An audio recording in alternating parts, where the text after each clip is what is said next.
Paramashivoham. Om Nityananda Paramashivoham. Om Nityananda Paramashivoham. Om Nityananda Paramashivoham. Om Nityananda Paramashivoham. Om Nityananda Paramashivoham. Om Nityananda Paramashi.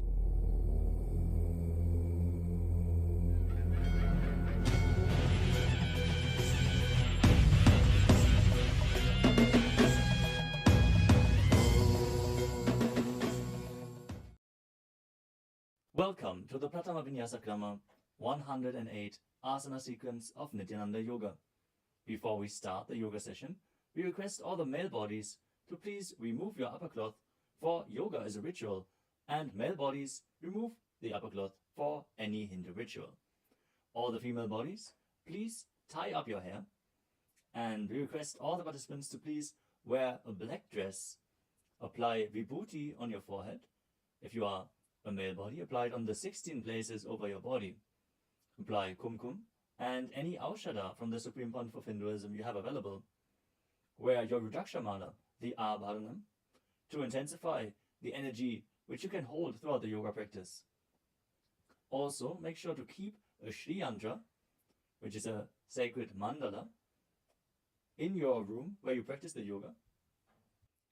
If you don't have a Shri Yantra available, don't worry. We are projecting it in the background of our acharyas. Now settle down on your yoga mat and get ready for the ritual of yoga. Sit straight with your head, neck and spine in a straight line. Join your hands in Namaskara Mudra in front of your heart center. Close your eyes. Visualize Swamiji in your inner space as we chant the Sadguru Vandanam. Nityanandam Paramasukadam Kevalam Jnanamurtim Dvandvatitam Gaganasadrasham Tattvamasyaadilaksham Ekam Nityam Vimalamachalam Sarvadhi Sakshibhutam Bhavatitam Trigunarahitam Sadgurum Tam Namami. Next, we are going to chant the Shiva Mula mantra. Om Ham Haum Shivaya Namaha 11 times. Please follow along internally.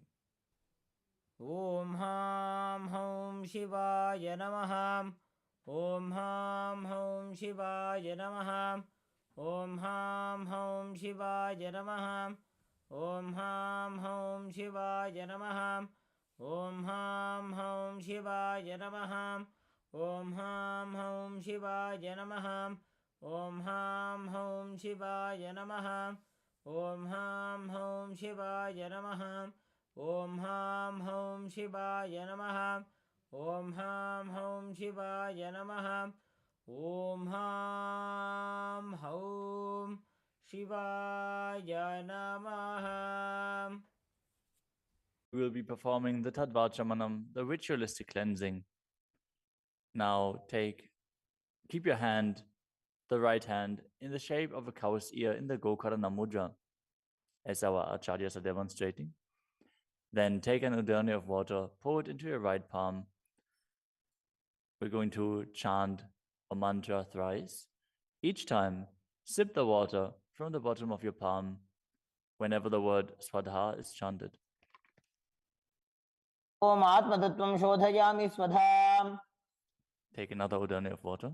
Om Vidyatattvam Shodhayami Swadham.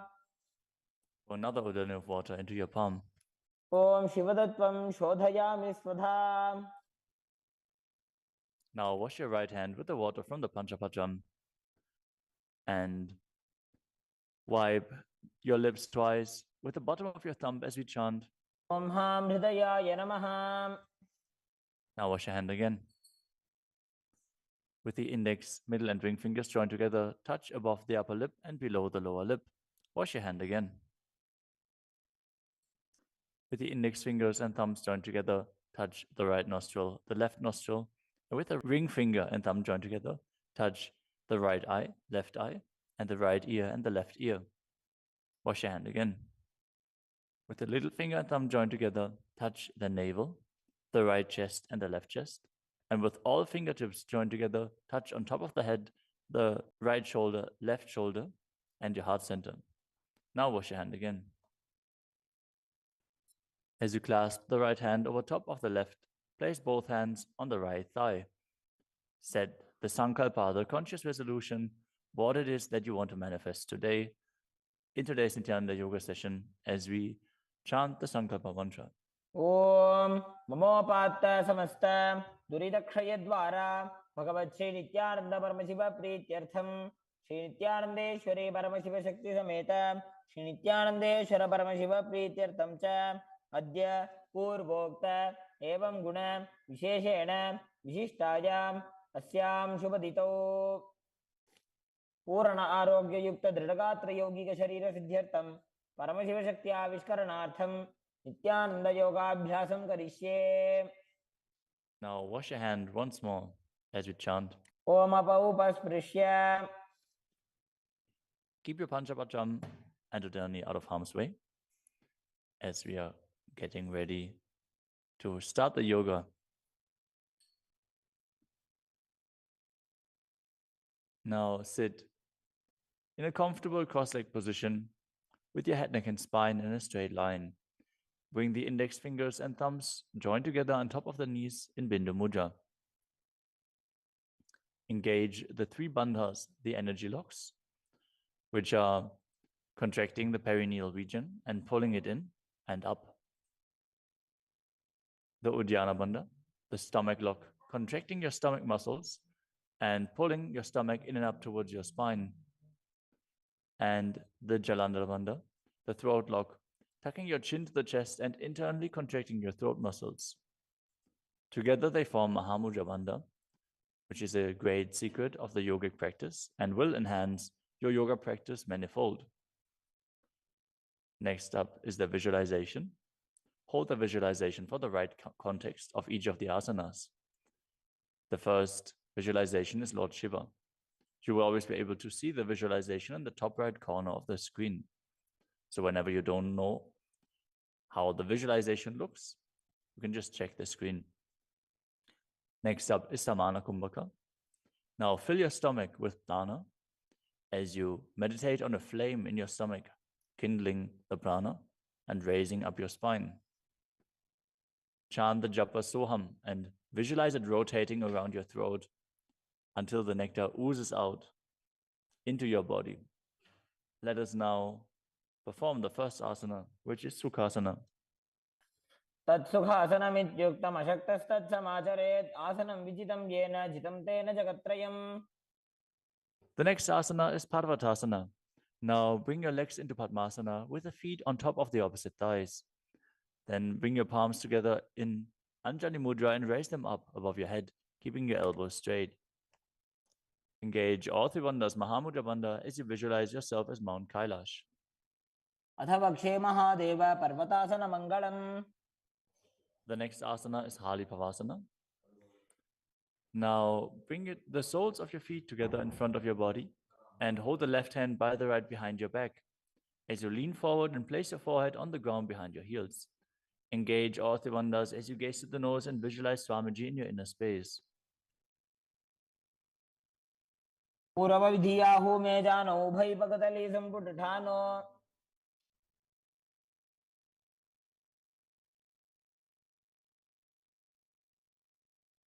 The next asana is Nagi Pavasana.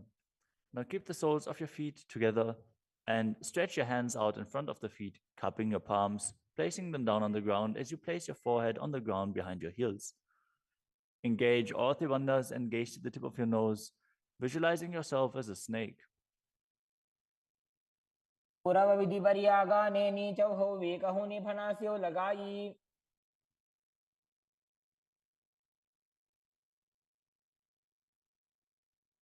Next up is Kokilasana. Now hold the big toes with the index and middle fingers in Prana Mudra. Then raise the legs up straight And then cross them into Padmasana, leaning forward and down onto your elbows. Engage all three bandhas as you visualize yourself as a bird. स्थान्यदासनं वक्ष्ये yen Sidho भवेन्नरः. The next asana is Neti asana. Now place one ankle on top of the opposite knee as you hold onto the opposite elbows. Engage all three bandhas, rotate your arms in a circle, and gaze to the nose, visualizing Swamiji in your inner space, and after some time, change the direction of the movement. घोड़ा बामा पादगी आशमाहिली सोये दक्ष चरण को वार लोता परिकुल्फ समोय.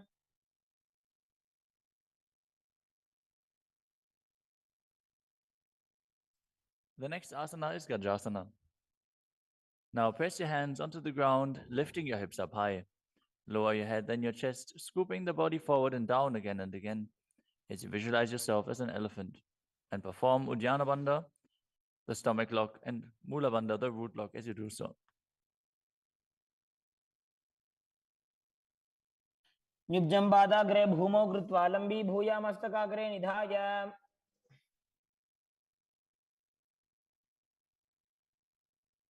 The next asana is Rikshasana. From the same position, alternate pressing the heel of one foot into the ground while lifting the other heel up. Visualize yourself as a bear as you keep Uddiyana Bandha and Mula Bandha engaged. एकैकं पादमाकुञ्च्य गजासनं कुर्यात् वृक्षासनं भवति. The next asana is Vaishyasana. Now stand tall on the mat with the tips of the on the tips of the big toes, with all other toes raised off the ground. As you keep your head, neck, and spine in a straight line, and bring your index, middle, and ring fingers to the heart center in Hridaya Mudra.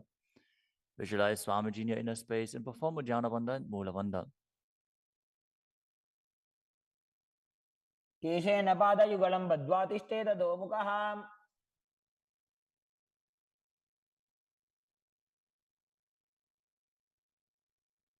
Next up is the Urdhva Janukarana. Stand with your heels touching, toes facing outwards at a 45-degree angle, and the knees bend in Adimandi. Now, bring both hands to the chest with the elbows parallel to the ground. Then lift one knee up towards the center of your body, followed along with the respective hand as you make circular motions on both sides again and again.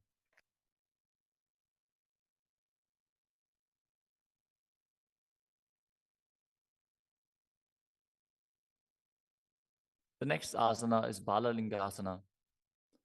Now interlace your fingers from the outside in Sarvashankari Mudra and hold on to one knee, pulling it up towards your chest. Keep your head, neck, and spine in a straight line and visualize yourself holding a baby as you engage all three bandhas, Mahamudra Bandha.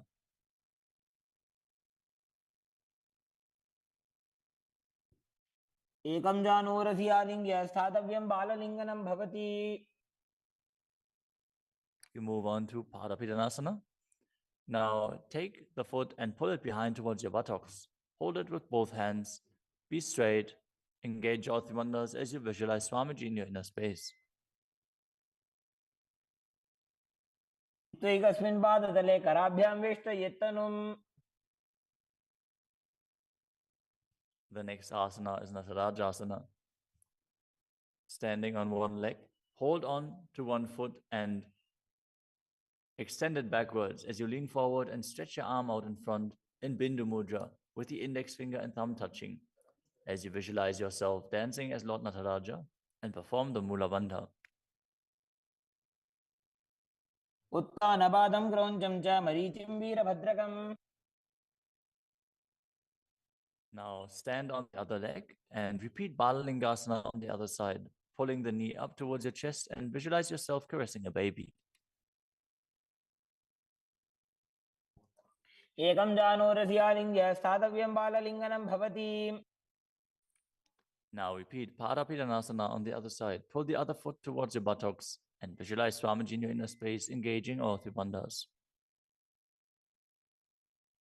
स्थित्वैकस्मिन् पादतले कराभ्यां वेष्टयेत्तनुम्. Now repeat Natarajasana on the other side, visualizing yourself as Lord Nataraja. नपादं क्रौञ्चं च मरीचिं वीरभद्रकम्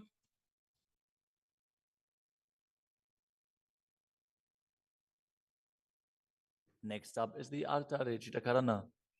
From Adimandi position, bring the right foot behind the other with the toes down and the heel up. Keep the left hand at the chest and swing the right arm back and forth, gracefully moving the fingers one by one. Now keep the right hand over top of the nose, uncross your ankles, and repeat the movement on the other side.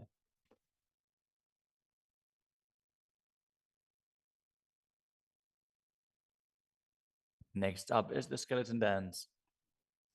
Now visualize yourself as a skeleton as you shake your body intensely.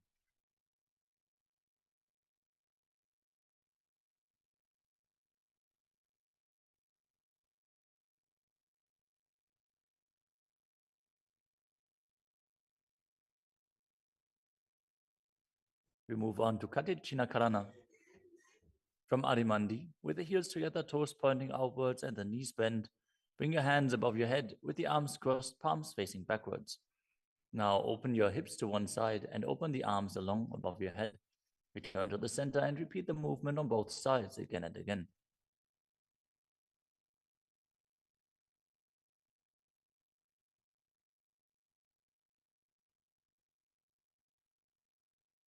The next asana is Tadasana. Now stand tall on the tips of the big toes as you raise your hands up above your head, beside your ears. Engage all three bandhas. Visualize yourself as a palm tree as you internally chant the new japa Shivoham. महामुद्राबद्ध कोनो ताड़ासन विभेदकान् Next up is Uttanasana. From a standing position, lean forward and down, bringing your hands flat to the ground. Take precaution in the case that you are a pregnant woman, for pregnant women shouldn't perform any of the forward bends. Now engage all three bandhas and bring your forehead towards the knees as you visualize Swamiji in your inner space.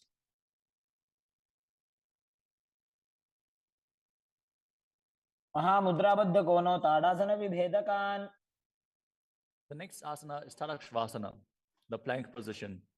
Now lower your body down onto your arms and feet as you tuck your chin to the chest and rotate your head from side to side, contracting your perineal region.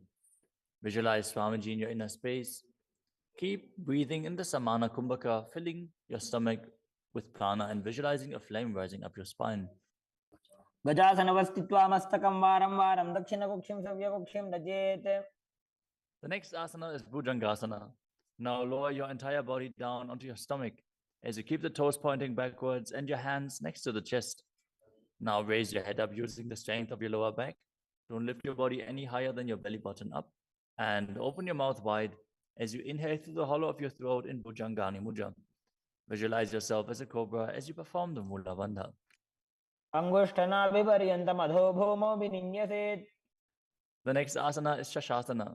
Now push your body up back into plank position and alternate bringing one knee in towards your chest back and forth as you visualize Swamiji in your inner space and calmly breathe through your nose in Sahadra Kumbhaka.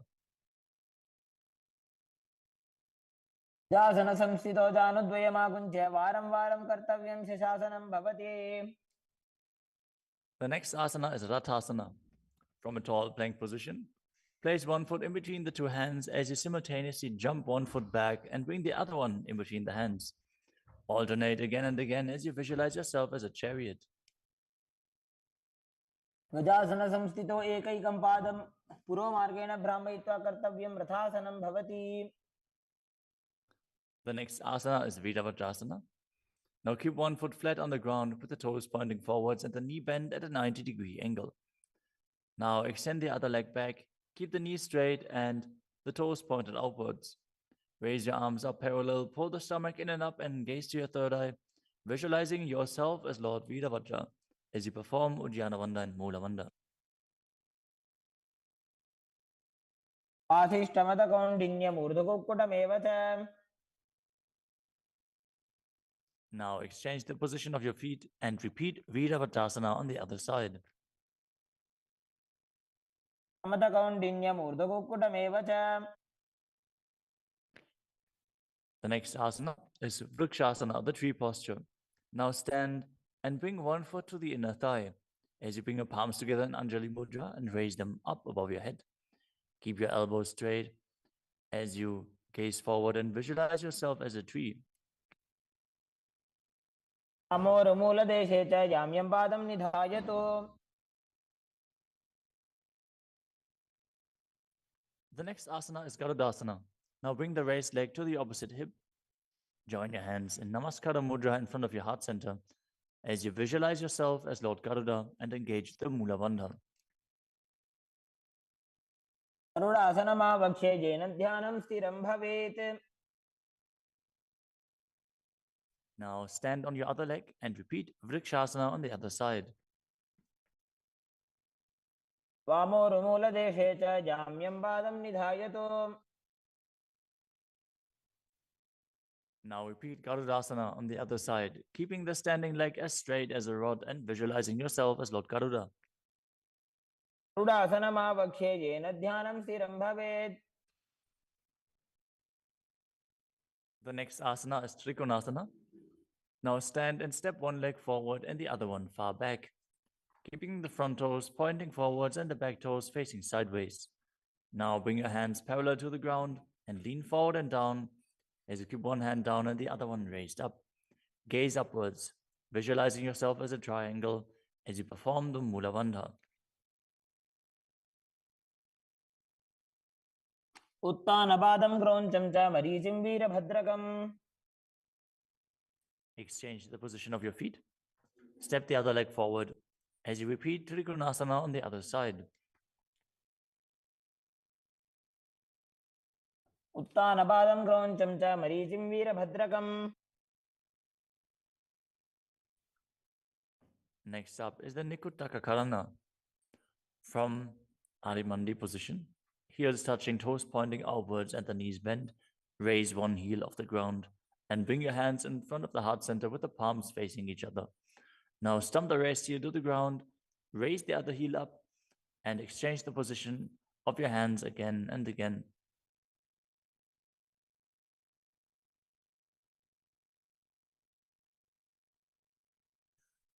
The next asana is Angushtasana.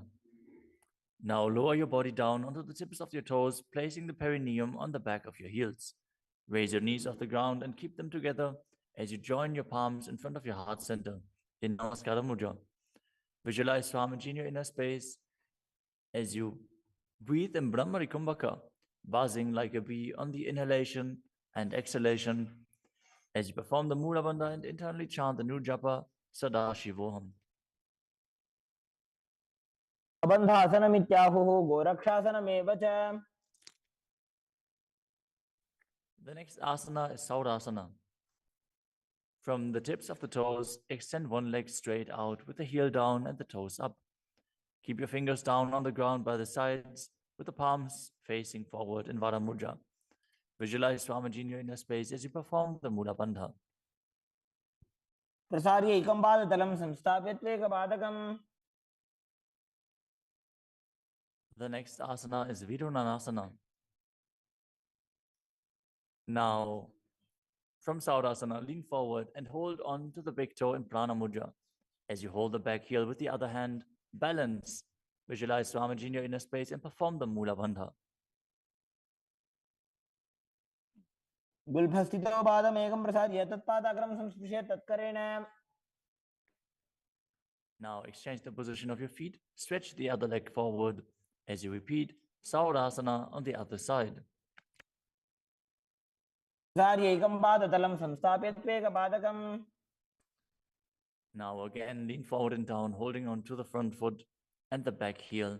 Repeating Vidunanasana on the other side. स्थितो पादमेकं प्रसार्य तत्पादाग्रं संस्पृश्य तत्करेण The next asana is Brahmajarankushasana. As you keep the toes on the ground and the perineum placed on top of the heels, which are raised off the ground, keep a gap between your legs. and place the back of your hands on top of the respective knees. Contract the perineal region and tuck your chin to the chest as you gaze in between the two hands in Shambhavi Mudra, with eyes opened wide, unblinking, actually gazing within. As you visualize Swamiji within and perform the Jalandhara Bandha and Mula Bandha. दो भणा पानी होय वैसे एड़ी mail रघुदानी वैसे. The next asana is Kapilasana. Now drop your knees to the ground with the toes tucked behind, sitting your perineum on the heels. As you keep your hands on top of the respective thighs and pull your stomach in and up, contract the perineal region, gaze to the tip of the nose and visualize yourself as Sage Kapila Muni. उभय पगदली समटारावे तिनकी Mahuli core मिलावे.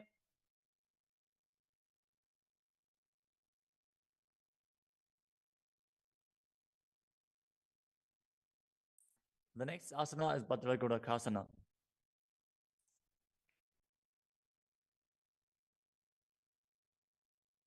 Maintain the same position as you shift your gaze up to the third eye. Visualize Swamiji in your inner space as you buzz like a bee in Brahmari Kumbhaka.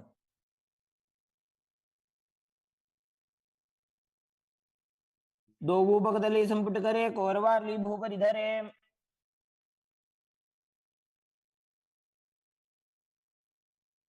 The next asana is Suryasana. Now sit with your toes tucked, perineum placed on top of the raised heels as you bring your thumbs and little fingers together in Padma Mudra, opening up the palms resembling a lotus flower. Now raise your hands up above your head as you gaze up in between the gap between the palms, visualizing yourself as Lord Surya.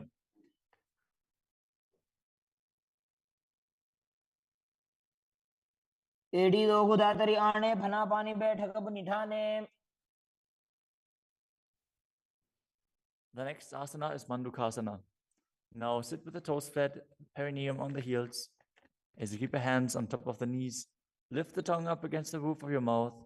As you catch the nectar of immortality dripping from the Sahasrara chakra with your frog tongue, as you visualize yourself as a frog in Manduki Mudra. Gaze to your third eye, breathe calmly through your nose in Sahadra Kumbhaka as you perform the Mula Bandha. तलो पृष्ठ देशे अंगुष्ठे द्वे च संस्पृशेत्.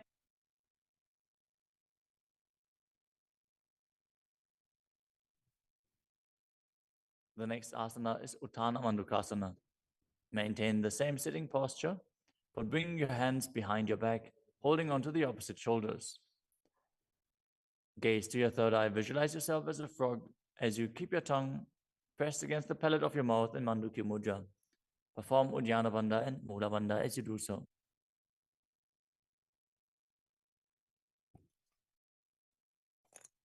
मंडूकासन मध्यस्थं कुर्पराभ्यां धृतं शिरः. The next asana is Simhasana. Now cross your ankles and sit on your feet. As you keep the knees wide, fingers spread on top of the knees, open your mouth wide, stick out your tongue and exhale forcefully as you gaze at the tip of your nose and visualize yourself as a lion.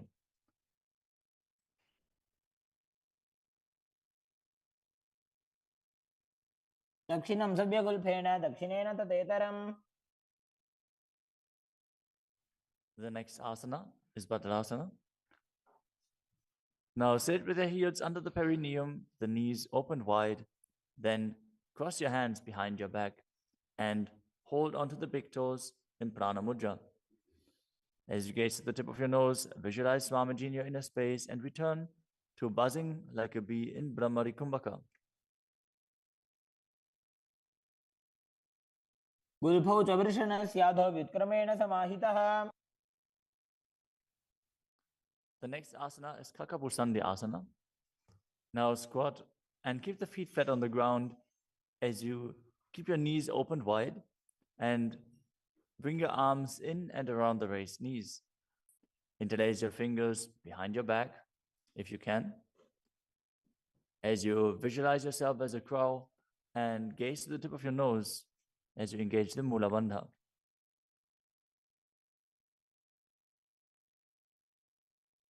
प्रथमे वेशक उगत ठाने दो वो हाथ भगवी च आने. The next asana is Kanipavasana. Now keep the palms on the floor, shoulder width apart. Bring your knees onto the back of your arms towards your armpits. Lean forward, raise your feet off the ground as you visualize Swamiji in your inner space and balance on your arms. को गुण आशी दुष्टता होई तो आछी होई. The next asana is Kapali Asana. Now place your hands on the ground, shoulder width apart. Bring the top of your head onto the ground. Please take precautions if you have any neck injuries or high blood pressure. Any of the inverted postures. Now bring your knees onto the elbows, your hips over the shoulders, and straighten your legs up as you gaze to the nose and visualize Swamiji in your inner space. Isha धरती टेकी पग दो वो मिलीवा ऊंचा को करे.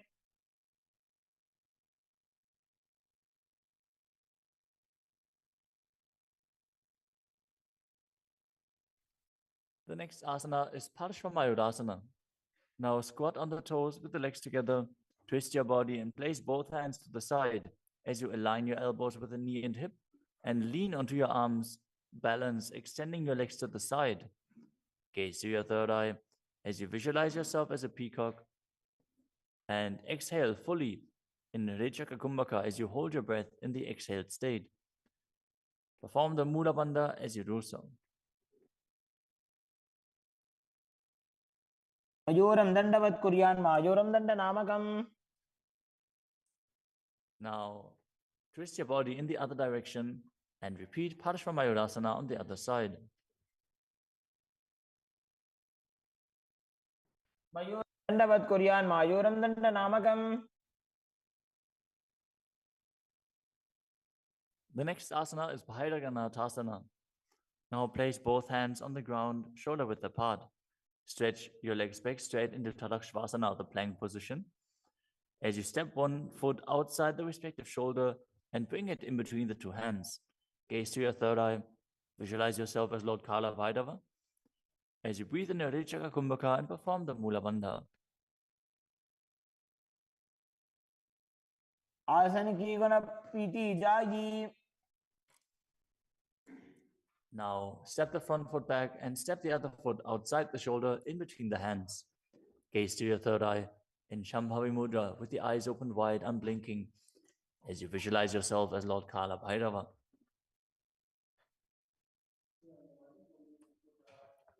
आसन को गुण पीती जाई. The next asana is Unmukha Pitasana. From Tadakshvasana, the plank position, bring your forearms down on the ground as you walk your feet forward, raising your hips. Lift your chest and head up and gaze to your third eye, visualizing Swamiji in your inner space.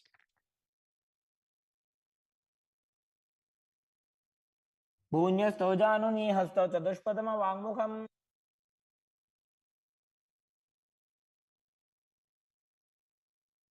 The next asana is Vashishthasana. From Tadakshvasana, rotate your body onto one hand and raise the opposite hand up. Keep the balancing hand directly beneath your shoulder as you raise your hips and gaze up towards the sky, visualizing yourself as Sage Vashishta as you perform the Mula Bandha. ऊर्ध्व कुक्कुट वासिष्ठ मरीचि हलमत्स्यकम.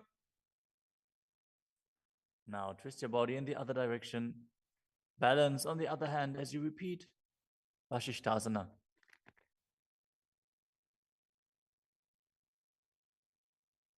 ऊर्ध्व कुक्कुट Vasishtha Marichi हलमत्स्यकम. Now come to a seated position and extend your legs out in front with the heel down and the toes pointing up. Now bring your hands under the buttocks with the palms facing up. Keep your spine straight, elbows close to your body. Tuck your chin to the chest. Contract the perineal region. As you gaze to the nose, visualize yourself as Lord Hanuman. and internally chant the new japa Mahasadashivoham.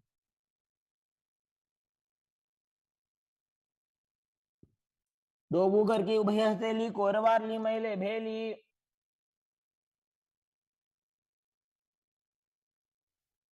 Next up is Paschimottanasana.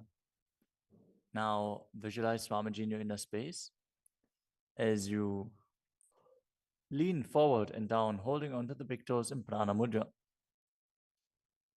Perform Mahamudra Bandha, all three bandhas engaged, and exhale all the air from your lungs in Lichaka Kumbhaka. जानो बरिला लाटंतो पश्चिमं दानमुच्यते. The next asana is Ugrasana, with your legs straight. Interlace your fingers behind your neck. Lean your chest forward and down, bringing your head to the knees by the strength of your core. Engage all three bandhas as you visualize Kali in your inner space. शुभानिभ्यां दृढं धृत्वा जानुपरि शिरोन्यसेत्. The next asana is Marichi Asana. Now, sit with the legs extended, bring one heel to the groin with the knee raised, and reach your arm in and around the raised knee as you clasp your hands behind your back. Bring your chest to the thighs, head to the knee, and visualize yourself as Sage Marichi. उत्तानपादं क्रौञ्चं च मरीचिं वीरभद्रकम्.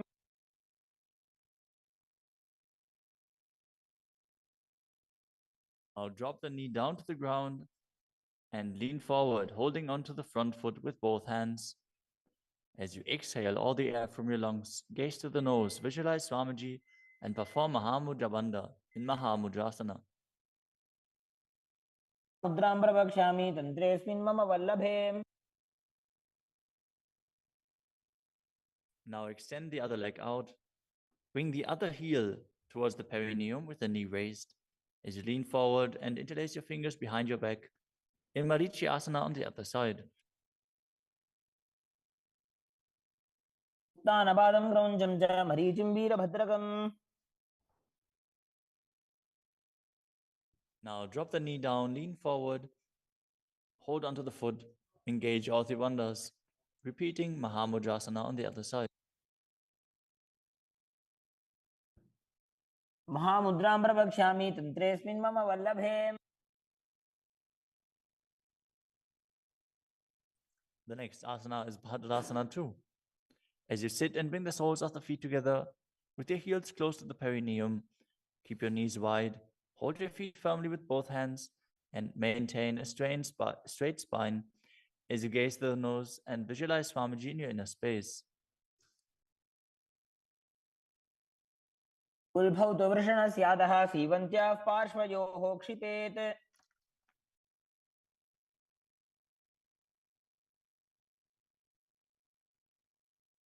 The next asana is Gvali Pavasana. From Bhadrasana, extend your feet away from your body. Keep the toes together, heels apart, knees wide open. As you place your hands on the respective knees, tuck your chin to the chest and gaze to the nose. Visualize Swamiji in your inner space. Perform the Jalandhara Bandha and Mula Bandha. पूर्वचरपट चौक कख्यो सोजी वाही विधियो की जे सोई. The next asana is Joni Asana. Now sit, keep the soles of the feet together and the heels close to your perineum as you visualize the Yoni Mandala, which is projected on the screen. Now hold the soles of the feet as you lean forward and down and bring the forehead to the feet as you gaze to the nose and perform the Mula Bandha. दोवो भगतली संपुट करे एड़ी मेड़ के ढिंग धरे.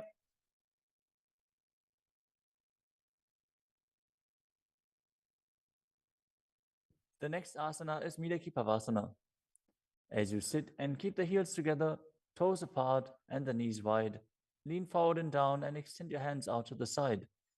Keep the palms facing down on the ground to the sides as you bring your forehead to the ground behind your heels. Gaze to your nose, visualize Swamiji and perform the Mula Bandha. पूर्व विधि परिभक्तली संपूर्ण शोल एड़ी मिली राशे. Next up is Siddha Samadhi Asana. Now sit and keep the toes together, heels apart, as you bring your arms below the shins, extend them out to the sides, and keep the palms facing up. Bring your forehead to the ground above your feet as you bring your toes near your throat if you can. Gaze to the tip of your nose, visualize Lord Surya in your inner space, and perform the Mula Bandha. दोबो भक्तली संपुट करे शोले मेड़ आगा में धरे. Next up is Chinaki Pavasana. Now sit and keep the heels together, toes apart, as you hold the feet and open them up like a book, bringing the backs of your hands onto the ground and the elbows pressing down on the thighs. Gaze at the nose and visualize Swamiji in your inner space. दो बगांगी एड़ी धरती मगिवा मेड़ लगावे. The next asana is Chatapata Chukasana. Sit and bring the soles of the feet together with the heels at your perineum. Open the knees and place your hands on top of the knees as you gently press them down. Pull your stomach in and up, gaze to your third eye as you visualize Swamiji in your inner space. दोबो भक्तली संपुट धारे आगा ने करजार पसारे.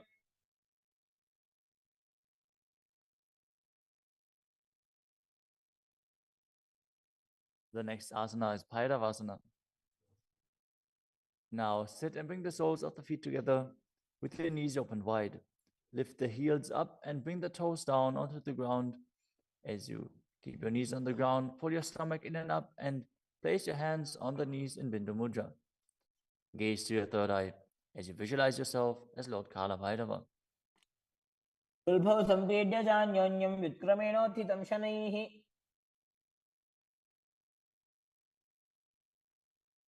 The next asana is Samanasana.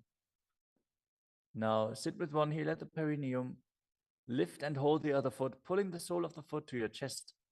Gaze to your third eye as you perform the Mula Bandha and visualize Swamiji in your inner space.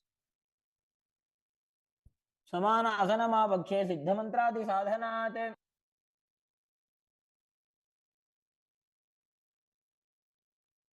The next asana is Apanasana. As you sit, place one leg on top of the respective shoulder and raise the other foot upwards and straight. Keep the hands on the ground to the sides as you gaze to your third eye and visualize Swamiji in your inner space. परं पादमेकञ्च स्कन्धे चारोऽपि यत्नतः. Now repeat Samanasana on the other side. Bring the other heel towards your perineum and pull the opposite foot towards your chest. समान आसनमावक्षे सिद्धमन्त्रादि साधनात्. Now repeat Apanasana on the other side. Bring the other leg over top of the respective shoulder, extending the opposite leg forward and up.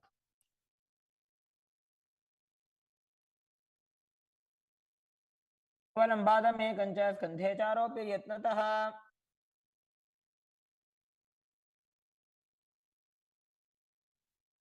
Next up is Gomukhasana. Now sit and cross one leg over the other, aligning the knees at the center of your body with the feet by the opposite hips. Place both hands on top of the stacked knees as you gaze to the nose, visualize the face of a cow, and perform the Mula Bandha. Start breathing in Siddhkari Kumbhaka, pressing your tongue against the palate of your mouth without touching the teeth and hissing through your teeth while inhaling. Internally chant the new japa Om Nityanandoham. सव्ये दक्षिणगुल्फं तु पृष्ठपार्श्वे नियोजयेत्. The next asana is Anasuyasana. Now maintain the same posture. Hold on to the big toes of the feet in Prana Mudra as you gaze to the tip of your nose and visualize yourself as a Rishika Anasuya. Engage Uddiyana Bandha and Mula Bandha. दक्षिण कोडो नीचो ठाने वावोता के ऊपर आने. Maintain the same position. Interlace your fingers behind your back and lean forward and down as you bring your chin over the knees, the nose towards the ground, and Visualize yourself as Rishika Anasuya in Anasuyasana too. जीमणा गोदा की संधि उपरिड़ा वा गोड़ा की संधि. The next asana is Garudasana too.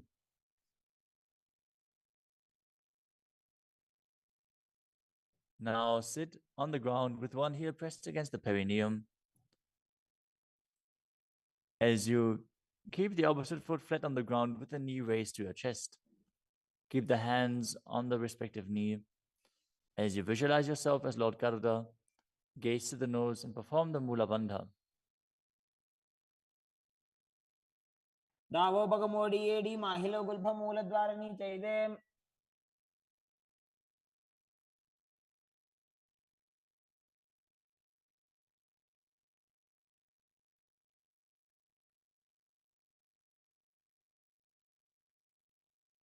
The next asana is Naradasana.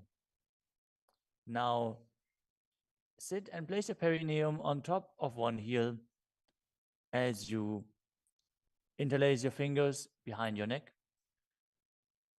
and twist your elbows outside of the raised knee. Gaze to your third eye and visualize yourself as Narada as you perform the Mula Bandha. पिष्टि जवाम पगदली केरी भूपरिता हिलगा बेफेरी. Next up is Matsya Pitakasana. Now place one foot on top of the opposite thigh. Wrap the respective arm around the knee, holding onto the opposite shin as you hold the big toes with the other hand in Prana Mudra. Visualize yourself as Matsya, the fish avatar of Lord Vishnu, as you perform the Mula Bandha. नवामाङ्गुष्टन्तो गृहीतमच्च पीठकम्.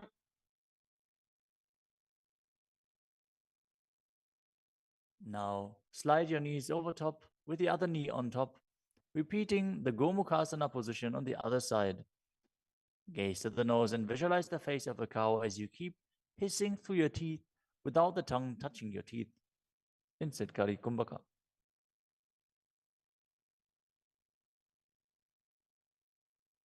सव्ये दक्षिणगुल्फं तु पृष्ठपार्श्वे नियोजयेत्.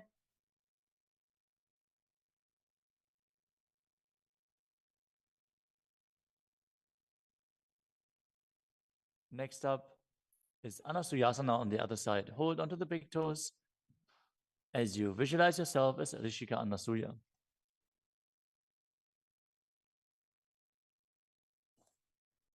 दक्षिण कोडो नीचे उठाने वावोता के ऊपर आने.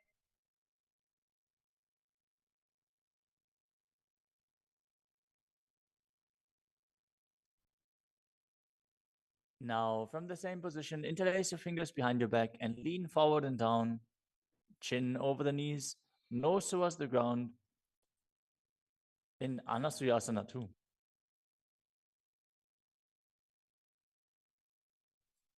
जीमणा गोदा की संधि उपरिड़ा वा गोड़ा की संधि.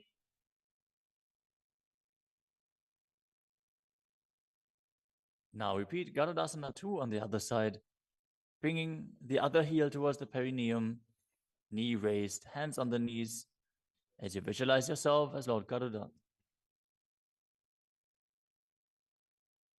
डावो बगमोडी एडी माहिलो गुल्फ मूलद्वारणी चैदे. Next up is Naradasana on the other side.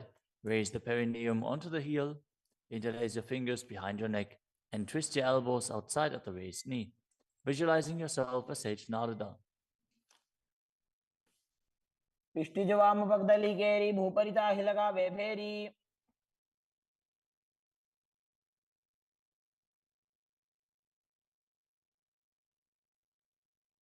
Next up is Matsya Pitakasana on the other side. Now place the other foot on top of the opposite thigh. Hold on to the shin and the big toe of that foot as you visualize Matsya, the fish avatar of Vishnu. वामे नवामाङ्गुष्टन्तो गृहीतमच्च पीठकम्. Next up is Matsindrasana. Now place one foot on top of the opposite thighs as you place the opposite foot on the ground flat. Twist and bring the elbow outside of the raised knee. Keep your raised arm by the neck. Turn your head back and gaze to your third eye, visualizing Matsyendranath. the great sage and master of Hatha Yoga. उदरं पश्चिमाभासं कृत्वा तिष्ठति यत्नतः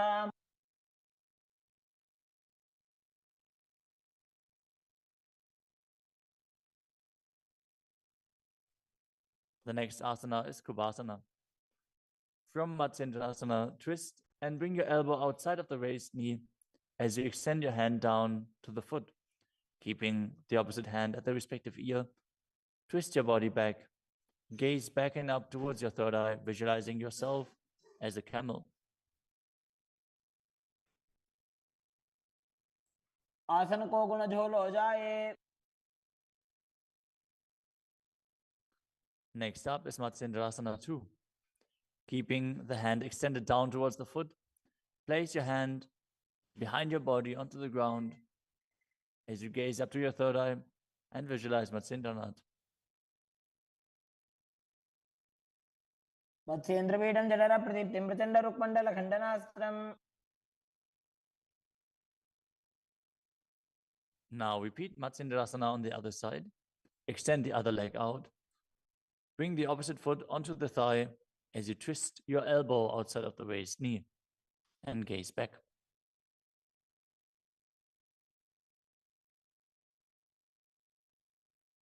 उदरं पश्चिमाभासं कृत्वा तिष्ठति यत्नतः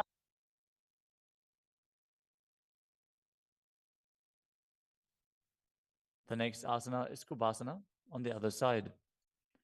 Now hold on to the front big toe and prana mudra as you keep the other hand towards the respective ear, gazing back and up towards your third eye and visualizing yourself as a camel. आसन को गुण झोल हो जाए. The hand to the ground behind you, twist your body even further as you visualize Matsyendranath in Matsyendrasana 2.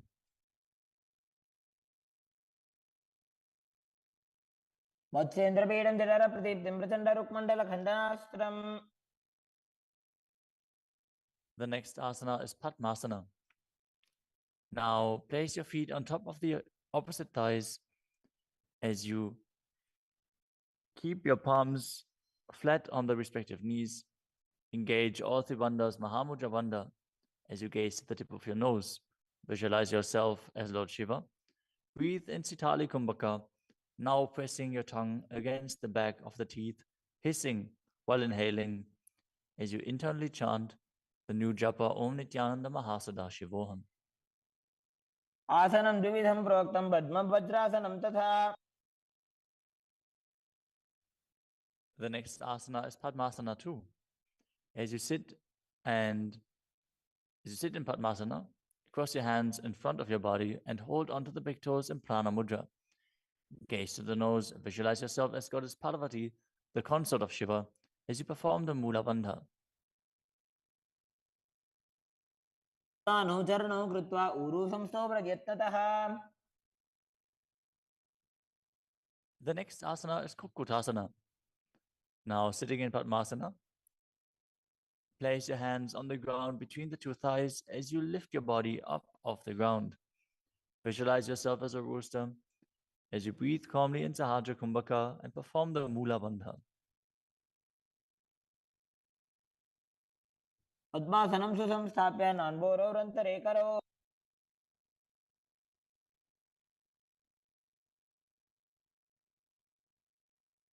The next asana is Baddha Keki Asana. From Padmasana, raise up onto the knees as you bring your hands flat on the ground with the fingers pointing backwards. Keep the elbows together, press them against the navel, and then lean forward. Find balance and extend your knees up off the ground. Visualize Swamiji in your inner space as you perform the Mula Bandha.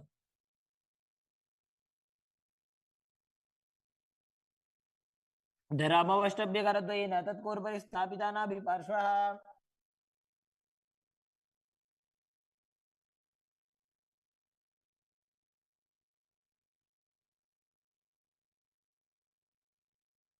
The next asana is Mayurasana. While on your knees, place your palms on the ground with the fingers pointing backwards.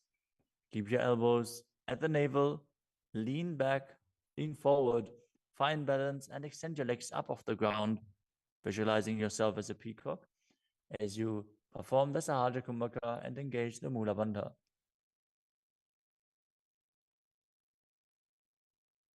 अथ वक्षे Mahadev मयूरासनमुत्तमम्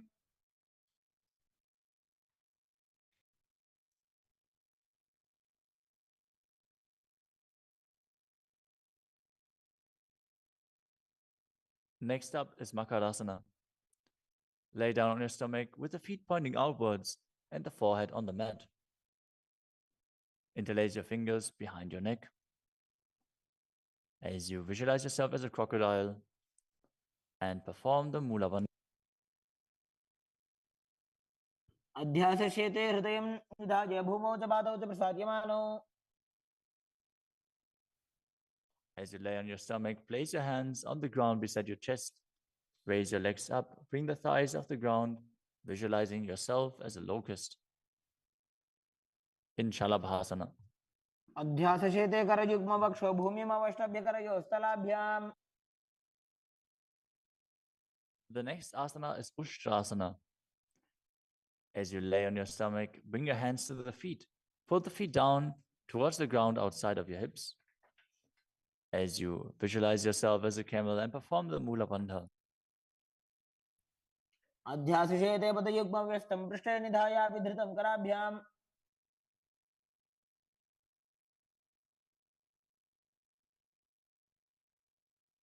The next asana is Dhanurasana. From Ushtrasana, tighten the grip on your feet and kick the legs back and up as you lean forward and lift your chest off the ground. Gaze up to your third eye and visualize yourself as Pinaka, Lord Shiva's bow. Perform the Mula Bandha as you do so.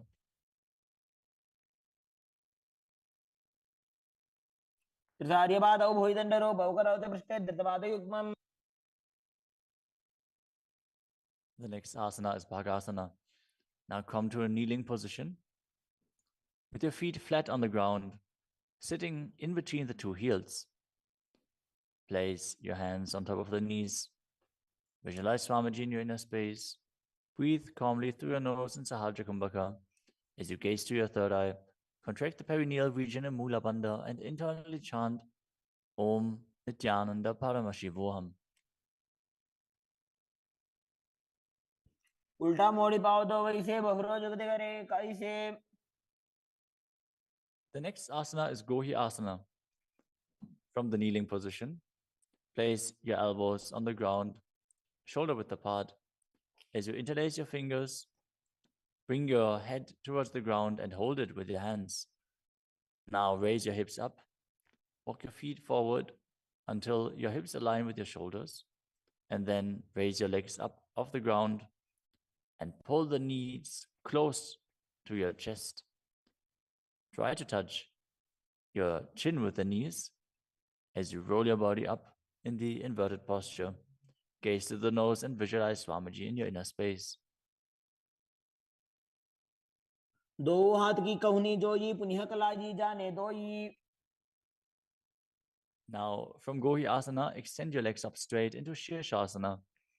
Gaze to the nose and visualize Swamiji in your inner space as you perform the Mula Bandha.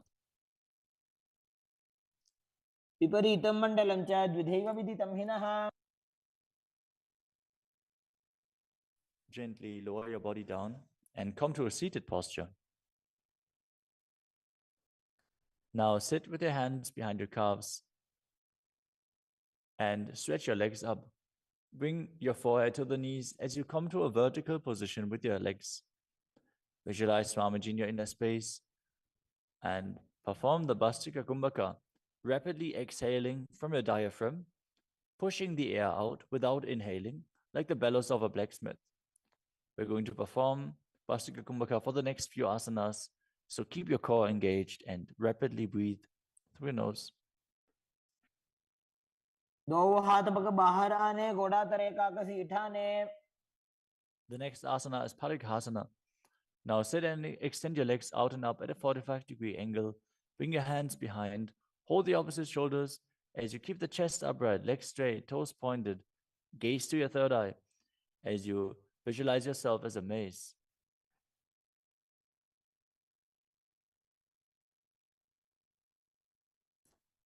उत्तानशयनं कृत्वा पादौ मिलित्वा प्रसार्य. Keep breathing rapidly as you sit and extend your legs out and up at a 45-degree angle. Keep your arms parallel to the ground or bring them down to the ground as you gaze to your third eye and visualize yourself as a boat in Naukasana. उत्तानशयनं कुर्पराभ्यां भूमिमवष्टभ्य. Next up is Rudrasana. Now sit and lift your feet up. Scoop your hands under the heels and pull the feet towards your chest. Keep your spine upright, gaze to the nose as you visualize yourself as Lord Rudra. Perform the Mula Bandha as you do so. पगदली सम्पूटकरिहातस्योपक उचायि. The next asana is Unmukha Pitasana too. Now lay down on your back with the feet flat on the ground, the knees raised up. Bring your palms down to the ground with the fingers just touching the back of your heels. Lift your hips up high. Press the feet into the ground as you tuck your chin to the chest, gaze to the nose, and visualize Swamiji in your inner space.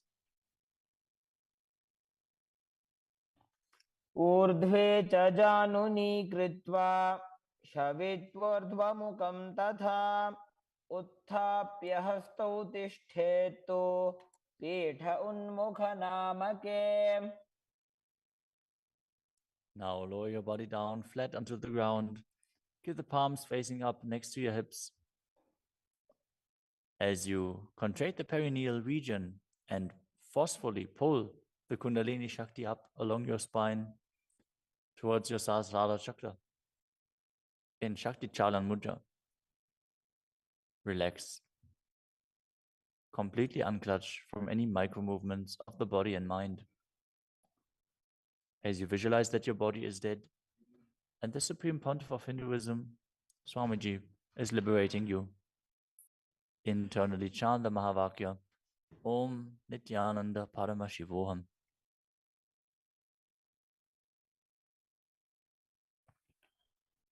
उत्तानं शववद्भूमौ शयनं तुषवासनं शवासनं श्रान्तिहरं चित्तविश्रान्तिकारकम्.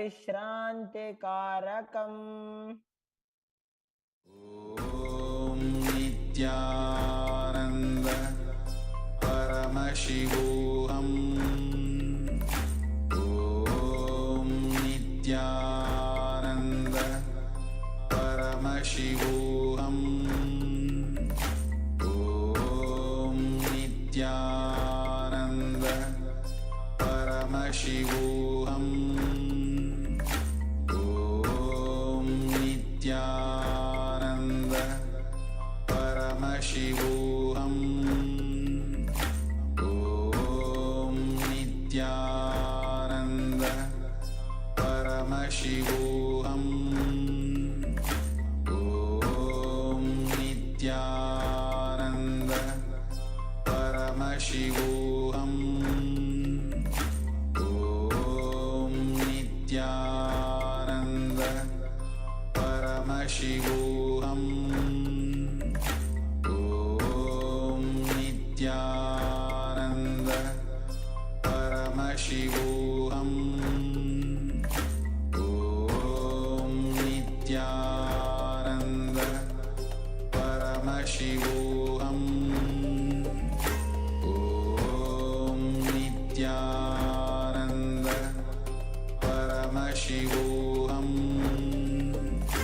ॐ नित्यानन्द परमशिवोऽहम् ॐ नित्यानन्द परमशिवोऽहम् ॐ नित्यानन्द परमशिवोऽहम् ॐ नित्यानन्द परमशिवोऽहम् ॐ नित्यानन्द परमशिवोऽहम् ॐ नित्यानन्द परमशिवोऽहम्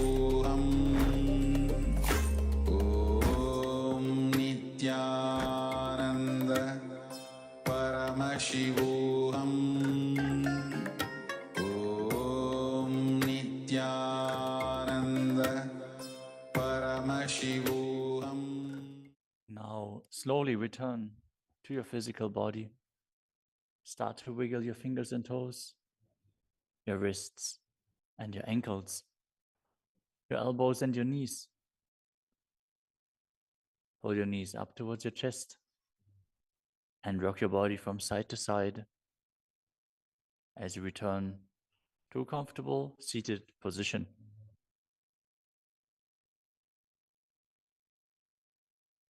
Congratulations, you completed the first 108 asanas of the sequence, which are the Pratama Vinyasa Krama. We are now going to continue the sequence with the next asana, which is Yathasana Nishthasana. Now sit in a posture that brings ease to your physical and mental space. Bring your hands on top of the knees in Bindu Mudra. Visualize Swamiji in your inner space.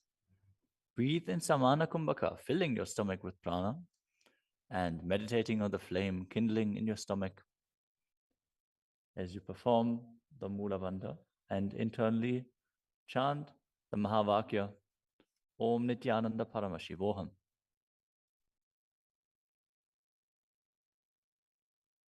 पर्यङ्कं तत्समाख्यातं यथासंस्थं यथा स्थितिः. Next up is Samasana. Now sit in a cross-legged position. Keep your hands on the knees with the thumbs and index fingers touching. Take a long, deep inhalation and hold your breath. After exhaling, breathe deeply in and out, visualizing Swamiji and performing the Mula Bandha. इदानीं गर्भिणीनां योगाभ्यासो यथा लघु. Next up is Muktasana. Now place the left foot against the genital region and place the right foot over top of the left. Keep your hands facing down on top of the knees. Gaze to your nose as you visualize yourself as a sage liberated by the Supreme Pontiff of Hinduism in Muktasana. निबीड्य सीविनीं सूक्ष्मां दक्षिणेतरगुल्फतः. Next up is Siddhasana. Maintain the same position as Muktasana. As you switch your gaze to your third eye, visualize Swamiji in your inner space and perform the Mula Bandha. स्थानुसंयमितेन्द्रियो तलदशा पश्यन् भ्रुवोरन्तरं चैतन्मोक्षकपातभेदजनकं सिद्धासनं प्रोच्यते. The next asana is Siddhi Asana. Now maintain the same position as in Siddhasana. Switch your gaze to the ground in front of you as you engage all Tribandhas and visualize Swamiji in your inner space. वामपादके इडीजानो सीवनिमधितासुकोठानो. The next asana is Rudrasana too. Keep your legs in the same position as Siddhi Asana. Rotate your hands on top of the knees into Bindu Mudra. Switch your gaze to the third eye. Visualize yourself as Lord Rudra as you perform the Mula Bandha. वामचरण परिदक्षिणे दाखे एकजुगति ऐसे विधि दाखे. Next up is Santadunasana. Now maintain the same position. Switch your gaze to the nose and embody tranquility and an unshakable nature. आसन की गुण मन की चंचलता मीटे. Next up is Siddhasana too. Maintain one heel on top of the other as you bring your hands to the navel, cupping your palms over the other, resembling a lotus flower in Samputa Mudra as you visualize Swamiji in your inner space and perform the Mula Bandha. ऋजुकाय समासीन सिद्धासनमुदीरितम्. The next asana is Bandha Yoni Asana. In this asana, we are going to perform the Shanmukhi Mudra, which can increase blood pressure. So if you have blood pressure related issues, don't perform this asana. At least pay attention to your body and practice caution.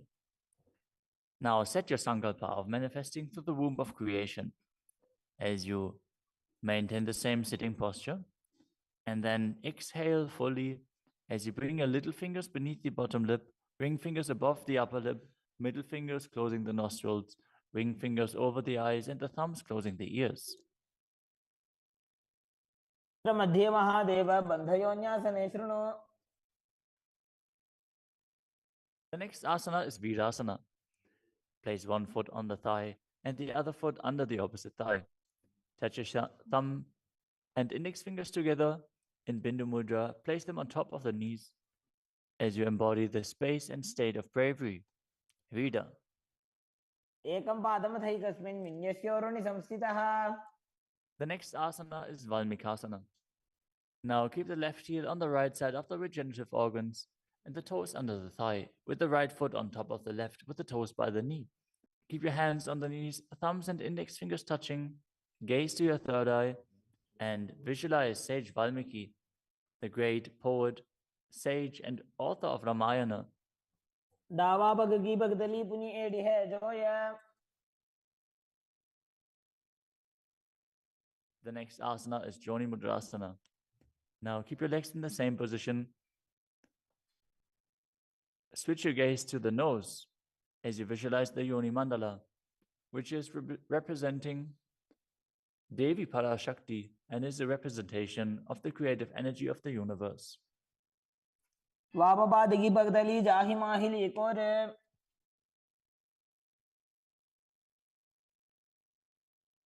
Next up is Yoni Asana. Keep your feet and hands in the same position as you switch your gaze to the third eye and keep visualizing the Yoni Mandala, which is projected on the screen. योन्यासनं पर्वतेन योगं योगफलेनिलम्. The next asana is Bhadrasana 3.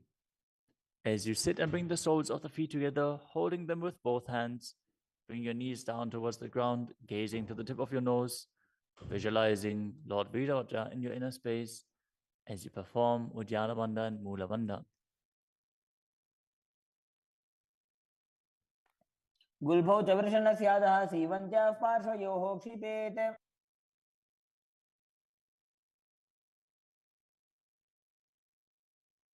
The next asana is Aghorasana.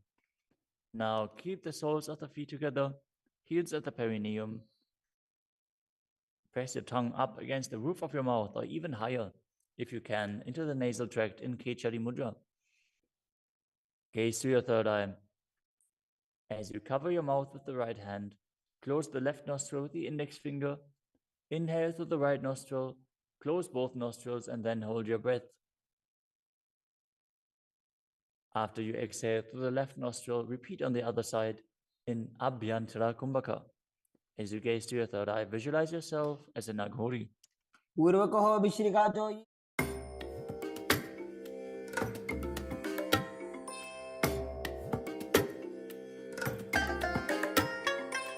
I bless you all. Let you all open all your three eyes and manifest the powers of Mahasadashiva. Om Nityananda Paramashivoham. Om Nityananda Paramashivoham. Om Nityananda Paramashivoham. Om Nityananda Paramashivoham. Om Nityananda Paramashivoham. Om Nityananda Paramashivoham. Om Nityananda Paramashivoham. Om Nityananda Paramashivoham. Om Nityananda Paramashivoham. Om Nityananda Paramashivoham. Om Nityananda Paramashivoham. Om Nityananda Paramashivoham. Om